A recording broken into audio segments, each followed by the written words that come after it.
வணக்கம். இன்னைக்கு நாம கொஞ்சம் ஆழமா அலசப் போற ஒரு விஷயம் ஓஷோவின் தம்மபதம் சொற்பொழிவு. குறிப்பா அதோட 11வது ஆடியோவை நாம எடுத்திருக்கோம். ஆமா. இதுல ஓஷோ வாழ்க்கை, நம்ம மனசு, அப்புறம் அதுல இருந்து எப்படி விடுபடுறதுன்னு ரொம்ப ஆழமான சில பார்வைகளை பேசுறாரு. ம். அவர் சொல்ற ஒரு முக்கியமான விஷயம் என்னன்னா, நாம ரெண்டே வழியில தான் வாழ முடியும். ஒன்னு எஜமானனா, இல்லனா அடிமையா. ஆமா, அடிமையோட வாழ்க்கை ஒரு கனவு மாதிரி, அது எப்பவுமே முழுசா இருக்காது. ஆனா எஜமானனோட வாழ்க்கை இப்போ இந்த நிமிஷத்துல முழு விழிப்புணர்வோட வாழுது. கரெக்ட். சோ இந்த உரையாடலோட நோக்கம், இந்த ரெண்டு வாழ்க்கைக்கும் என்ன வித்தியாசம், நம்ம மனசை எப்படி ஒரு கருவியா மட்டும் வச்சுக்கிட்டு நம்மளோட உள்ளார்ந்த விழிப்புணர்வை எப்படி எஜமானனாக்குறதுன்னு புரிஞ்சுக்கிறது தான். மிகச்சரியா சொன்னீங்க. ஓஷோவோட மைய கேள்வியே இதுதான்னு சொல்லலாம். உங்க வாழ்க்கைங்கிற ரதத்தை ஓட்டுற சாரதி யாரு? ஆமா, படபடன்னு ஓடிக்கிட்டே இருக்கிற உங்க மனசா, இல்ல அதுக்கு பின்னால அமைதியா பாத்துக்கிட்டு இருக்கிற உங்க விழிப்புணர்வா? நல்ல கேள்வி. அவர் கீதையில வர்ற ஒரு அழகான உருவகத்தை இங்க பயன்படுத்துறாரு. கிருஷ்ணர் சாரதியா இருக்க, அர்ஜுனன் ரதத்துல உட்கார்ந்திருக்கான். ம் நம்ம வாழ்க்கையில நம்மளோட உயர்ந்த அம்சமான அந்த விழிப்புணர்வு தான், அதாவது அந்த கிருஷ்ணர் கட்டுப்பாட்டுல இருக்கணும்.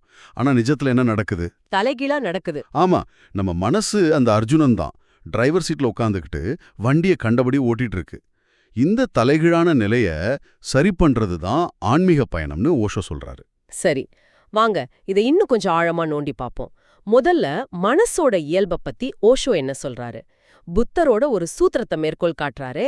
சித்து க்ஷணிகஹ சஞ்சலஹ. ஆமா. அதாவது சித்தம்ங்கிறது கண நேரம்தான், அது ரொம்ப சஞ்சலமானதுன்னு. இத கேட்டதும் நாம செய்யற தப்பு என்னன்னு சொல்றாரு. இங்கதான் ஒரு முக்கியமான நுணுக்கமே இருக்கு. மனசு நிலையற்றதுன்னு கேட்ட உடனே நம்மளோட இயல்பான தேடல் என்னவா இருக்கும்? அப்போ நிலையானது எது? ஆமா, அதை தேட ஆரம்பிப்போம். அதுதான் நாம செய்யற முதல் தப்புன்னு ஓஷோ சொல்றாரு. நிலையற்றதை விட்டுட்டு நிலையானதை அடைய ஆசைப்படுறதும் ஒரு விதமான ஆசைதான்.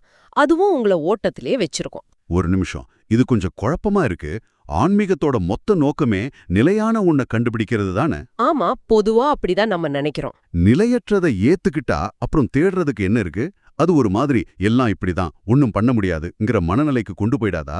அருமையான கேள்வி. இங்கதான் புத்தரோட பார்வை வித்தியாசப்படுது. நிலையான ஒன்ன தேடி ஓடாதீங்கன்னு தான் அவர் சொல்றாரு. அப்போ என்ன செய்யணும்? அதுக்கு பதிலா இந்த நிலையற்ற மனசின் இயல்ப அது எப்படி இருக்குதோ அப்படியே முழுசா உணருங்கிறாரு. ஒரு நீர்க்குமிழி, ஒரு வானவில், காலையில புல் மேல இருக்கிற பனித்துளி மாதிரி. எக்ஸாக்ட்லி. நம்ம மனசுல வர்ற எண்ணங்களும் உணர்ச்சிகளும் தோன்றி மறையக்கூடியது. இந்த உண்மையை நீங்க ஆழமா உணரும்போது அதை அடக்கவோ பிடிக்கவோ மாத்தவோ முயற்சி பண்ண மாட்டீங்க. ஓ, அந்த புரிதலே உங்களுக்கு ஒரு பெரிய அமைதியை கொடுக்கும். ஓஷோ சொல்ற மாதிரி நிலையானது தேட வேண்டியதில்ல, இந்த நிலையற்ற தன்மையிலிருந்து நீங்க விழிச்சுக்கிட்டாலே போதும். அப்போ அந்த விழித்திருக்கும் கணத்தில் எது மிஞ்சி இருக்கோ அதுதான் நிலையானதுன்னு சொல்றீங்களா? கரெக்ட். அதை தேடி போக தேவையில்லை. ஓ, அப்போ போராடுறத விட்டுட்டு கவனிக்க ஆரம்பிக்கணும். இது சுவாரஸ்யமா இருக்கு.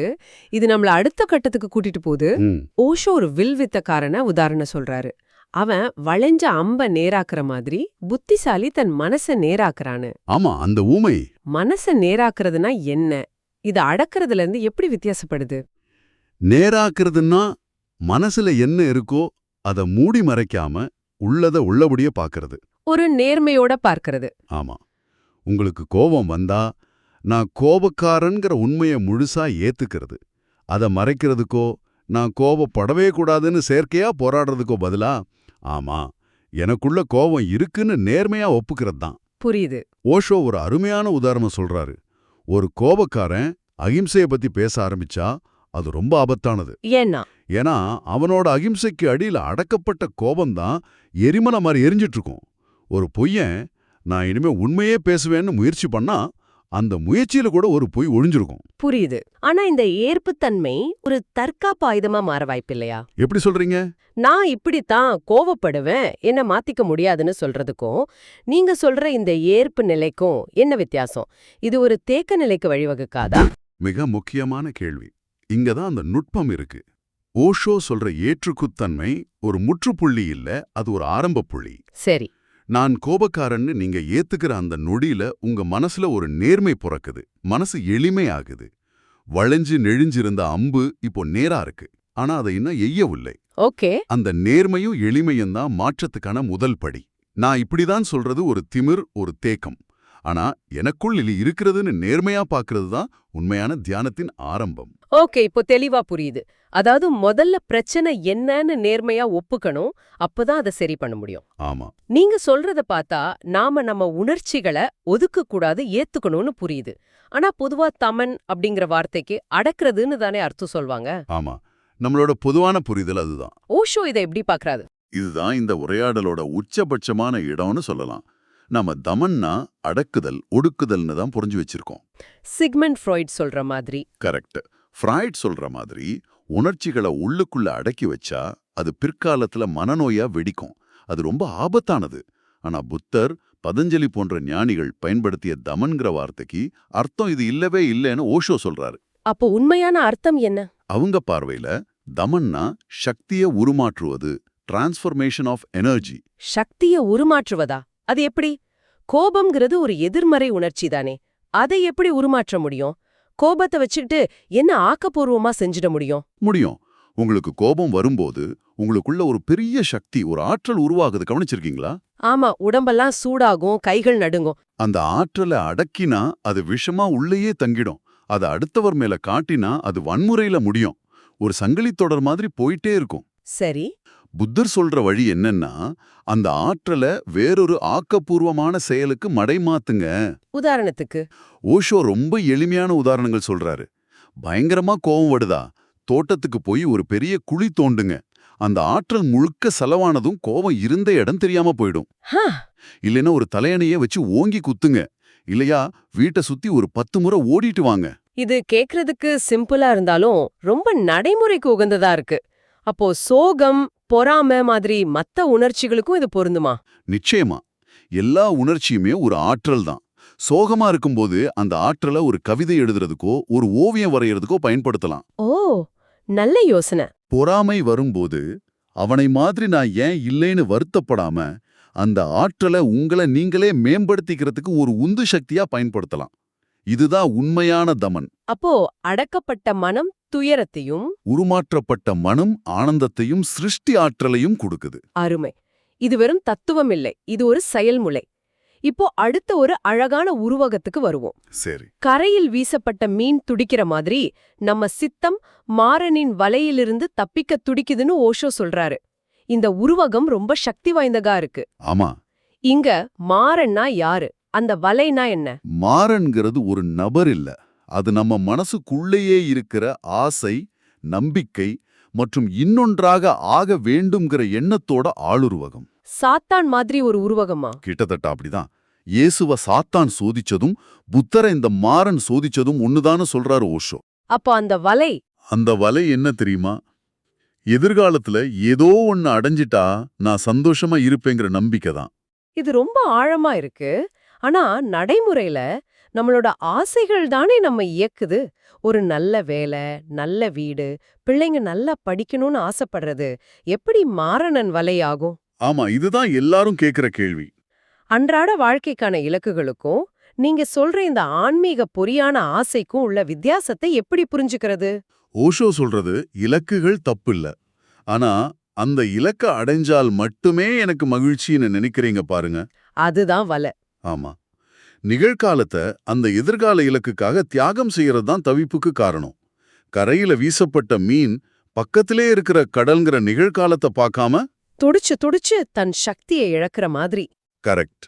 நாமளும் நிகழ்காலம்ங்கிற உண்மையின் கடல்ல வாழாங்க. ஆசைங்கிற வறண்ட கரையில கடந்து தவிக்கிறோம். தவிப்பு அதிகமாக அதிகமாக இன்னும் வேகமா ஓடினா எல்லாம் சரியாகிடணும்னு நினைக்கிறோம்.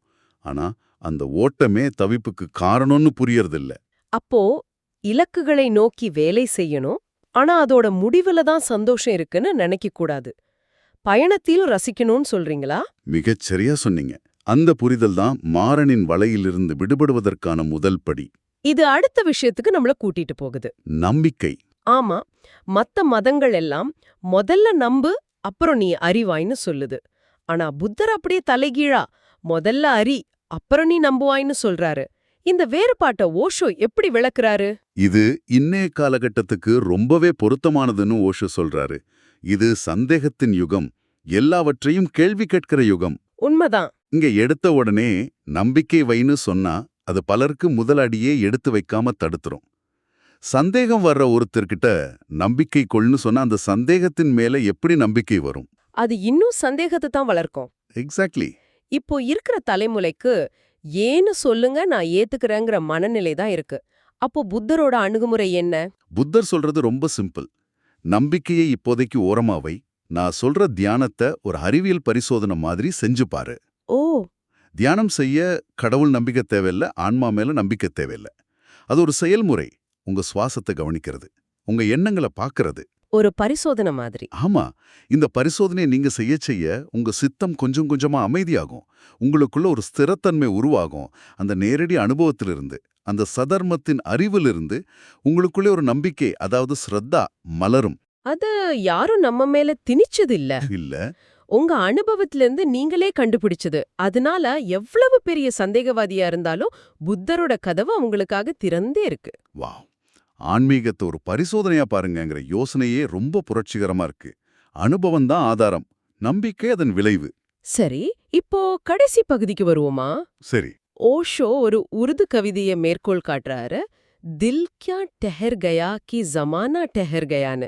என் இதயம் நின்றதும் இந்த உலகமே நின்று விட்டது மாதிரி ஒரு அர்த்தம். இது கேக்குறதுக்கு ரொம்ப கவித்துவமா இருக்கு. ஆனா அதோட நடைமுறை அர்த்தம் என்ன? இதோட அர்த்தம், இந்த உலகம் சஞ்சலமானதில்ல, உங்க மனசு சஞ்சலமா இருக்கிறதால உலகம் உங்களுக்கு அப்படி தெரியுது. ஓ, ஓஷோ ஒரு கிளாசிக் உதாரணம் சொல்றாரு.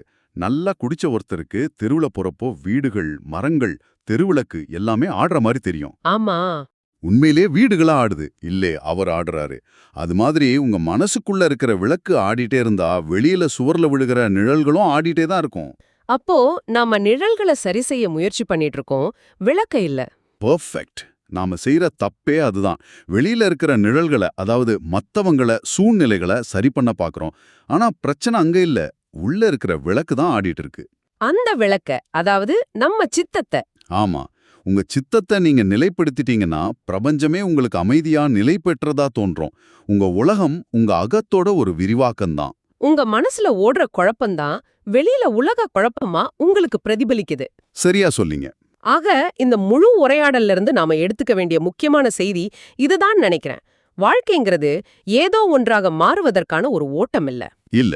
அது நாம ஏற்கனவே என்னவாக இருக்கிறோமோ அத முழுமையா உணர்ந்து வாழ்றது. மனசோட சஞ்சலத்தோட சண்டை போடாம அதோட இயல்பு புரிஞ்சுக்கிறது.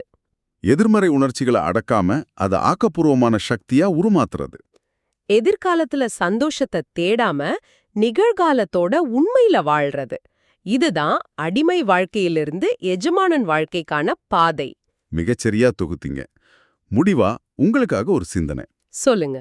ஓஷோ சொல்றாரு, உங்ககிட்ட ஒரு வீணை இருக்கு, அதை மீட்டுறதுக்கான விரல்களும் உங்ககிட்ட தான் இருக்கு. ஒருவேளை அந்த வீணையோட கம்பிகள் கொஞ்சம் தளர்ந்து போயிருக்கலாம். சரி. அதை சரி செஞ்சு சரியான ஸ்ருதியில மீட்டினா எந்த கணத்திலையும் அதுல இருந்து அற்புதமான சங்கீதம் பிறக்கலாம்னு. ரொம்ப அழகா இருக்கு. உங்க வாழ்க்கையில தளர்ந்து போன அந்த கம்பிகளை சரி செய்யறதுக்கும் ஒரு புதிய சங்கீதத்தை உருவாக்குறதுக்கும் நீங்க இன்னைக்கு செய்ய போற முதல் படி என்னவா இருக்கும்னு கொஞ்சம் யோசிச்சு பாருங்க.